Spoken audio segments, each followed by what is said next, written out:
नमस्ते। आज के इस एक्सप्लेनर में हम जिस कहानी पर बात करने वाले हैं उसने सच में हमारी रातों की नींद उड़ा दी है। बिल्कुल।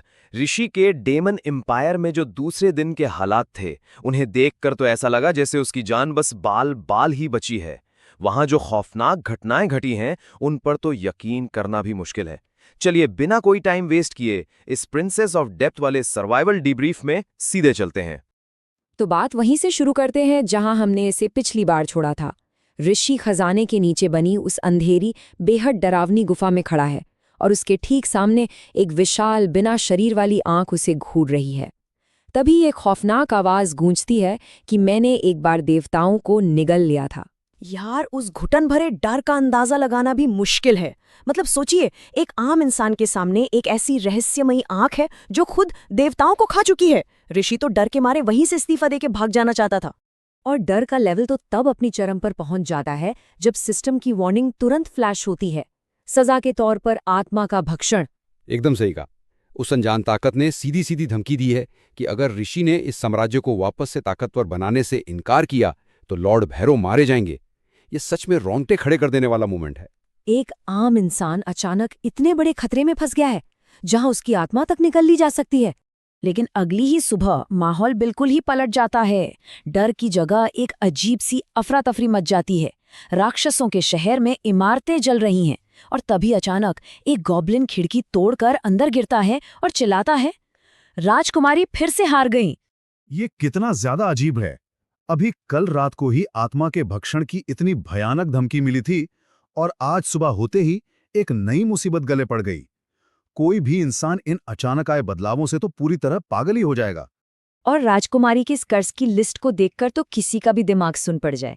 70 करोड़ सोने के सिक्के, 3 युद्ध ड्रैगन और एक पूरा का पूरा मिलिट्री बेस यानी एक शापित किला। मतलब ये कैसे हो सकता है? कोई अपना पूरा सैन्य किला जुए में कैसे हार सकता है? और साथ में अपना शाही हार भी गंवा दिया। ये पूरी तरह से पागलपन है। इस पॉइंट पर ऋषि के लिए हताशा महसूस होना बिल्कुल जायज है, क्योंकि ये समझ से ही बाहर है कि ऐसा साम्राज्य अब तक टिका भी कैसे हुआ है। और तभी पैनिक बटन दब जाता है। सिस्टम का इमरजेंसी क्वेस्ट सामने आता है और समय बचा है सिर्फ 2 घंटे, यानी कुल मिलाकर केवल 120 मिनट। अगर ऋषि ने इन 2 घंटों के अंदर राजकुमारी को इस विशाल कर्ज से बाहर नहीं निकाला तो राजकुमारी के साथ साथ ऋषि को भी सरेआम फांसी दे ली जाएगी।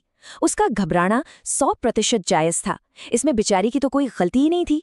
चलिए अब आगे बढ़ते हैं खंड 1 की तरफ, जो है ब्लैक मार्केट कसीनो। और ये एक उच्च दाव वाला दिमागी खेल है। ये सीन बेहद ही तनावपूर्ण था।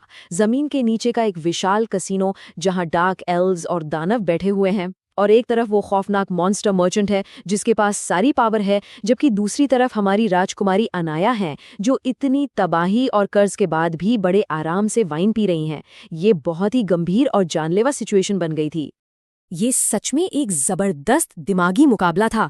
कसीनो का मालिक जादू से चीटिंग कर रहा था, पर ऋषि के पास उसका अकाउंटिंग वाला तेज दिमाग था। और तभी उसका सिस्टम एक नई स्किल अनलॉक कर देता है, धोखाधड़ी का पता लगाना लेवल 1। अचानक से ऋषि को हर गैम्बलिंग टेबल के ऊपर जीत हार के प्रतिशत हवा में तैरते हुए दिखने लगते हैं। जादू के खिलाफ गणित का ये इस्तेमाल वाकई में रोंगटे खड़े कर देने वाला क्लाइमैक्स था। ये पूरी प्रक्रिया किसी टिक टिक करते टाइम बम की तरह लग रही थी। ऋषि ने बहुत ही सुनियोजित तरीके से कसीनो के खेल को एक एक करके तोड़ा। बिल्कुल। उसने सबसे पहले जादुई धोखाधड़ी के पैटर्न को पहचाना, फिर अपनी गणित से दानवों को बुरी तरह हराया और बहुत तेजी से सारा सोना वापस जीतने लगा। और अंत में आता है सबसे बड़ा दाव। उसने अपना सारा जीता हुआ पैसा एक ही बारी में टेबल पे रख दिया। और फिर वो शानदार पल आता है। ऋषि का ये कहना कि मध्यम वर्गीय सर्वाइवल स्किल्स को कभी कम मत समझना एकदम सटीक था। यार, ये देखकर तो जान में जान आती है। कितनी गहरी राहत मिलती है जब आखिरी कार्ड खुलता है और ऋषि जीत जाता है। कसीनो में बवाल मच जाता है और वो धोखेबाज मर्चेंट डर के मारे जमीन पर गिर पड़ता है। एक ही झटके में सारा का सारा कर्ज खत्म। अब आते हैं खंड 2 पर, छत पर हमलावर। एक बहुत ही छोटी जीत। शांति का समय तो जैसे उनकी किस्मत में था ही नहीं। एड्रेनलिन का स्तर एक बार फिर से आसमान छूने लगता है। हाँ, रात के समय छत पर ऋषि और अनाया के बीच एक शांत बातचीत चल ही रही थी कि अचानक एक जोरदार धमाका होता है। छत की दीवार टूट जाती है, काले तीर हवा में उड़ने लगते हैं और हर तरफ नकाब पहने हुए हत्यारे प्रकट हो जाते हैं। अब यहाँ ऋषि का जो दिमाग चलता है वो शानदार भी है और थोड़ा डरावना भी है। जब चारों तरफ काला जादू चल रहा था, ऋषि के सिस्टम ने एक नई स्किल अनलॉक की जिसका नाम था आर्थिक शस्त्रीकरण। उसने शहर की अर्थव्यवस्था को ही सचमुच के हथियारों में बदल कर रख दिया। उसने वहां मौजूद सोने के विशाल सिक्कों की मूर्तियों को अपने नियंत्रण में लिया और उन्हें हथियारों की तरह हमलावरों पर बरसा दिया। इस इंसान की तरकीबें वाकई खौफनाक होती जा रही हैं। और जैसे ही ऊपर ये सारा जबरदस्त एक्शन खत्म होता है, हमारी कहानी का रुख अचानक से बदल जाता है। आवाजें बिल्कुल शांत हो जाती हैं। हम वापस उसी जमीन के नीचे उसी अंधेरी गुफा में पहुंच जाते हैं। डर तो अब लगता है जब वो विशाल आंख दोबारा खुलती है और इस बार वो पुरानी जंजीरें धीरे धीरे टूटना शुरू हो गई हैं।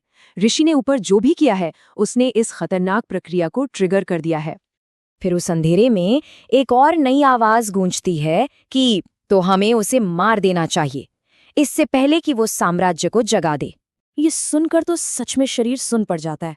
पहली सत्ता खुश थी कि ऋषि किस्मत बदल रहा है, लेकिन ये दूसरी बिल्कुल नई और खौफनाक आवाज सीधे उसे मारने की बात कर रही है। ये पल सच में अंदर तक डरा देने वाला है। और यहीं पर ये कहानी हमें एक गहरे डर और बहुत बड़े सवाल के साथ छोड़ देती है। अब उस अंधेरे में सिर्फ एक नहीं बल्कि 2 चमकती हुई आंखें घूर रही हैं। वो दूसरी खौफनाक सत्ता आखिर है क्या? क्या ऋषि का ये नया कदम उसके लिए सबसे बड़ी गलती साबित होने वाला है? इस सवाल ने सचमुच रोंगटे खड़े कर दिए हैं और आगे जो भी होने वाला है वो यकीनन बहुत ही ज्यादा खौफनाक होगा। इस रहस्य के साथ आज का हमारा ये एक्सप्लेनर यहीं खत्म होता है।